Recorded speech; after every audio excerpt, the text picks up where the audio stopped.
So HS আজি ভিডিওটোৰ পৰা আপোনালোকে গম পাই যাব যে আপোনালোকে মানে কিমান পালে আপুনি ষ্টাৰ পাব বা কিমান মাৰ্ক পালে আপুনি ফাৰ্ষ্ট ডিভিজন পাব।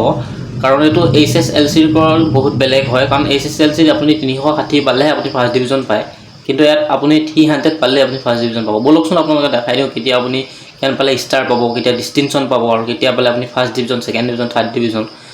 সব কোনটো পাৰ্চেণ্টেজ হয়, যোনটো অবটেইন মাৰ্ক আৰু টোটেল মাৰ্ক, মানে আপুনি কিমান নম্বৰ পায় আৰু তাৰ টোটেল মাৰ্কটো দুইটা হৰণ কৰি তাৰ লগত 100 পূৰণ কৰি দিলে আপোনালোকৰ যোনটো পাৰ্চেণ্টেজটো হয়, পাৰ্চেণ্টেজটো ওলাই যায়।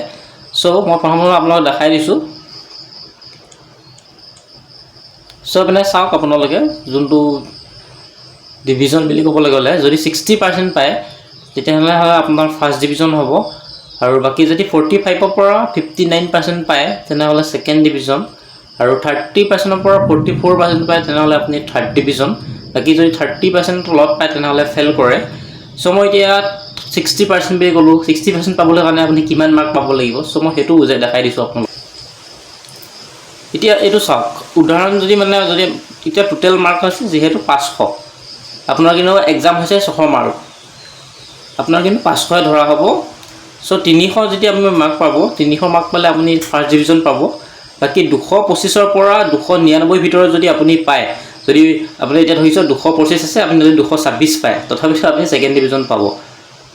বাকী 299লৈকে, বাকী 300 পালে আপুনি ফাৰ্ষ্ট ডিভিজন পাব।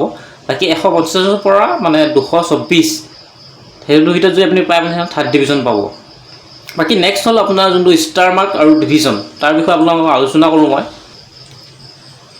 ষ্টাৰ মাৰ্ক বুলি ক'লে যোনটো এইচএছ আৰু মানে এক্সামৰ ষ্টাৰ মাৰ্ক আৰু ডিষ্টিংশ্যনৰ সাধাৰণতে আমি এনেকৈ ধৰোঁ। ষ্টাৰ মাৰ্ক হ'লে 75%ৰ যোনবিলাকে ওপৰত পায়, মানে 75ৰ পৰা ধৰি লওক ষ্টাৰ মাৰ্ক বুলি ধৰা হয়। বাকী ডিষ্টিংশ্যনৰ কথা ক'ব গ'লে কোনো এটা ছাবজেক্ট যদি 80% পায় তেনেহ'লে মানে ইয়াক ষ্টাৰ মাৰ্ক বুলি কোৱা হয়। এয়া হৈছে এইটো ডিষ্টিংশ্যন বুলি কয়। বাকী 75টো মানে ষ্টাৰ মাৰ্ক, ডিষ্টিংশ্যন হ'লে 80%। উদাহৰণ মই এটা বুজাই দিছোঁ, আপোনালোকে চাওক। 300 যদি 75+ পায় তেনেহ'লে আপোনাৰ ষ্টাৰ মাৰ্ক বুলি ধৰা হয়। বাকী কোনো এটা ছাবজেক্ট 100ৰ ভিতৰত হ'লে 80 নম্বৰ পায় তেনেহ'লে ডিষ্টিংশ্যন বুলি কোৱা হয়। বাকী এইটো মাৰ্কটো বুলি ক'বলৈ গ'লে আপুনি চাওক, 75%ৰ ভিতৰত যদি আপুনি 500 কৰি দিয়ে তেনেহ'লে আপোনাৰ 375 নিশ্চয় দেখা পাইছে।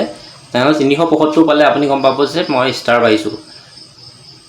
বাকী ষ্টাৰ মাৰ্ক নিশ্চয় গম পাইছে। বাকী ডিষ্টিংশ্যন পাবলৈ কাৰণে আপোনালোকে কোনো এটা মানে ছাবজেক্টত 80কৈ ধৰা হয়, মানে প্ৰতি গড়। আপুনি এইটো নহয় যে এইটো এটা ছাবজেক্টত আপুনি 80 পাইছে, এইটো নহয়। আপোনাৰ গড়ে প্ৰতি ধৰি লওক আপোনাৰ 80কৈ পোৱা যায়, নিশ্চয় দেখা পাইছে। তেতিয়া আপোনালোকৰ ধৰণৰ ডিষ্টিংশ্যন বুলি ধৰা হয়। সো আপোনালোকৰ যোনটো যিহেতু ছাবজেক্ট আপোনাৰ 6টা হয়, যদি আপুনি অসমীয়া আৰু ইংৰাজী পাছ কৰে, বাকী যোনকেইটা অপশ্যনেল থাকে 4টা যোনটো ছাবজেক্ট থাকে, 4টাৰ ভিতৰত যদি আপুনি এটাটো ফেইল কৰে তেনেহ'লে তাক আপুনি 4th ছাবজেক্ট বুলি আপোনাক ধৰি পেলাই আপোনাক পাছ কৰাই দিয়া যায়। যদি আপুনি কিন্তু নেক্সট আৰু এটাত যদি ফেইল কৰি যায় তেনেহ'লে আপোনাক ফেইল বুলি ধৰা হয়। এইটো কথা নিশ্চয় জানে আপোনালোকে।